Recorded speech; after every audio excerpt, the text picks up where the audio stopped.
તો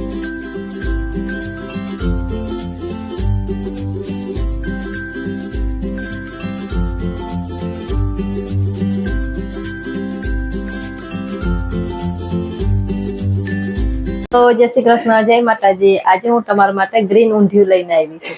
તો તેની સામગ્રી આપણે જોઈ લઈએ। આ મિક્સ શાક છે એ મેં બાફી લીધા છે। આ રીતના 2 કેરા લઈ લીધા છે। મારે નાના કેરા હતા તો મેં 2 લીધા છે। તમારે મોટું હોય તો 1 લઈ લેવાનું। અને આ વાલોળ લઈ લીધી છે। આ રીતના મેં કટ કરી લીધી છે। આદુ, લસણ અને મરચાંની પેસ્ટ કરી લીધી છે। લસણ ઝીણી સુધારી લીધી છે। મેં મુઠિયા વાળી લીધા છે। 100 ગ્રામ ફુલાવર લઈ લીધું છે। 50 ગ્રામ શક્કરિયા લઈ લીધા છે। 100 ગ્રામ રીંગણા લઈ લીધા। આ રીતના નાની સાઈઝ ના આવે ને એ લઈ લેવાના તમારે। ચાલો તો તેને બનાવવાનું શરૂ કરીએ આપણે। રીંગણ આ રીતના સુધારી લેવા 2 ભાગમાં। આમ જોઈ લેવા, ચેક કરી લેવા। પછી એને ભરવા માટે આમાં મસાલો કરી લીધો છે। આ ચવાનું હોય ને એનો જ કર્યો છે। 1 ચમચી ચવાનું લઈને એનો કર્યો છે। એમાં આદુ લસણની જે પેસ્ટ આપણે બનાવી છે એ અડધી ચમચી નાખી દીધી છે। એ લઈ લીધા છે। અને અડધી જરીક ચપટી 1 મીઠું લઈ લીધું। મીઠું તમારા સ્વાદ પ્રમાણે લઈ લેવું। એ આપણે આમાં ભરી લેશું રીંગણમાં। આ રીતના કટ કરી લેવાનું તમારે। આ રીતના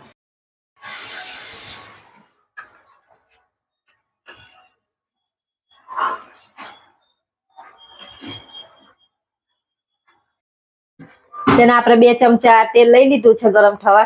ગરમ થઈ ગયું છે તો આપણે આ મુઠિયા તળી લઈએ। જો આ રીતના ગરમ થવું જોઈએ તમારું તેલ।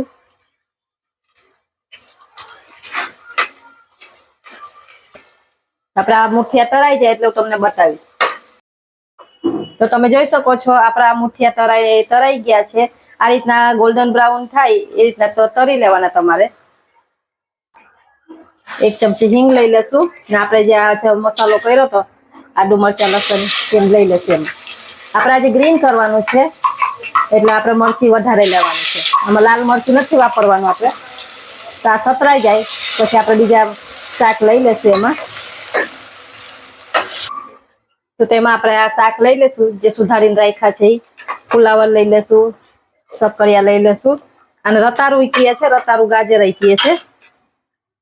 અને આ જે શાક આપણે કેરાને આવી રીતે પાણીમાં ધોઈને રાખવાનું ને તમારે કેરું કારું પડી જશે। આ રીતના બધા શાક લઈ લેશું। પેલા જે આપણે બાફા નથી ને એ શાક લઈ લેવાના, પછી બાફેલા શાક લેવાના આપણે। આ રીતના થોડુંક મિક્સ કરી લેશું બધું। આમાં બહુ મસાલા નથી જોઈતા આપણે।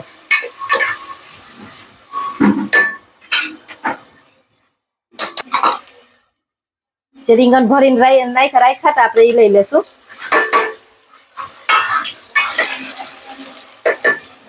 મીઠું લઈ લેશું આપણે સ્વાદ પ્રમાણે। તમારા સ્વાદ પ્રમાણે લઈ લેવાનું મીઠું। હું અત્યારે 1 ચમચી લઉં છું। બધું શાકને આપણે મિક્સ કરી લેશું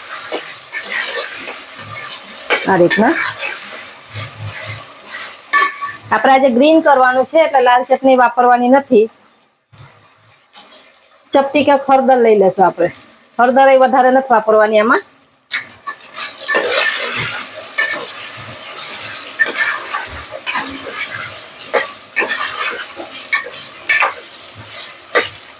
હવે આ શાકને 1 સીટી કરી લેશું આપણે। પછી આપણે જે બાફા છે ને એ શાક લઈ લેશું। જોઈ શકો છો આમાં 1 સીટી થઈ ગઈ છે।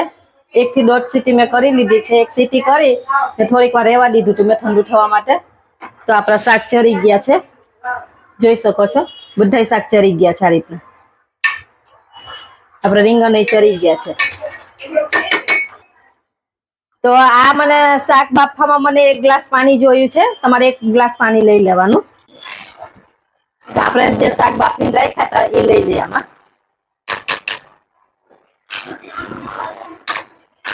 લીલું લસણ છે એ લઈ લેવાનું છે। આમાં લીલું લસણનું પ્રમાણ થોડુંક વધારે રાખવાનું। તમારે લીલું ના હોય તો સૂકું વાપરી શકો છો।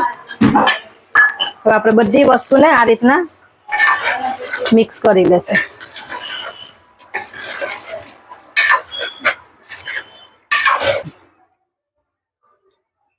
एक ग्लास पानी लई लेશું આપણે।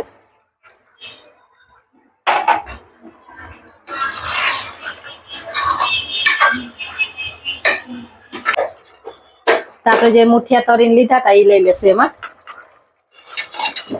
આ રીતના થોડુંક પાણી ઉકળે આપણું તો એ જ લેવાના. તે પછી આપણે મિક્સ કરી લેશું તેને આ રીતના. હવે જે આપણે મુઠિયા તળ્યા તેમાં 3 થી 4 મુઠિયા મેં આ રીતના ભૂકો કરી લીધો છે. તો ભૂકો કરીને આ રીતના લેશો ને શાકનો સ્વાદ બહુ જ સરસ આવશે. આ ઊંધિયાનું શાક છે ને આ રીતના ભેગું કરી લઉં બધું. આ ઊંધિયાનો મસાલો લઈ લીધો છે 2 ચમચી, એ લઈ લેશું. હવે આપણે એક આને સ્પેશિયલ મસાલો કરવાનો છે તે જેનાથી આપણે ઊંધિયું બહારથી લઈ આવે એવું તડકો કરી લેશું ઊંધિયામાં નાખવા માટે. આ તડકો કરવાથી તમારું ઊંધિયું એકદમ બહાર જેવું જ લાગશે. આપણું તેલ ગરમ થઈ ગયું છે તો 2 તેજ પત્તા લઈ લીધા છે મેં, 2 લાલ મરચા લઈ લીધા છે, 4 લવિંગ લઈ લીધી છે, 1 તેજ પત્તો લઈ લીધા છે. હવે જરાક સતરાઈ જાય એટલે આમાં 1 ચમચી મેં તલ લઈ લીધા છે. તલ થોડાક ચટકવા માંડે એટલે આપણે તડકો આમાં લઈ લેશું. ચલો તો આપણે આમાં લઈ લેશું.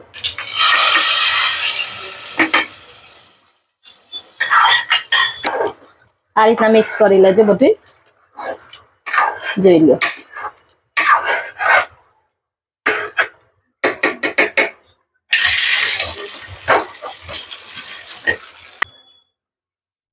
તો તમે જોઈ શકો છો તેના માટે મેં 1 સીટી કરી લીધી છે ને આપણા મુઠિયામાં ચડી જવા જોઈએ એ રીતના તમારે લઈ લેવું, નાખીને 1 સીટી કરી લેવાની. તો તૈયાર છે આપણું આ ઊંધિયું. આ છે સુરતી ઊંધિયું છે, ગ્રીન સુરતી ઊંધિયું આવે છે. તો આ મારી રેસીપી તમને ગમી હોય તો મારા વિડીયોને લાઈક, શેર અને સબસ્ક્રાઇબ કરી દેજો ને કોમેન્ટ કરીને જણાવજો કે તમને કેવું લાગ્યું. તમે કોમેન્ટ નથી કરતા, તમે કોમેન્ટ કરો તો મને ખબર પડે કે આમાં મારી શું ભૂલ છે. તમે કોમેન્ટ કરતા રહેજો. તો આવજો, હવે મળશું આપણે બીજા વિડીયોમાં.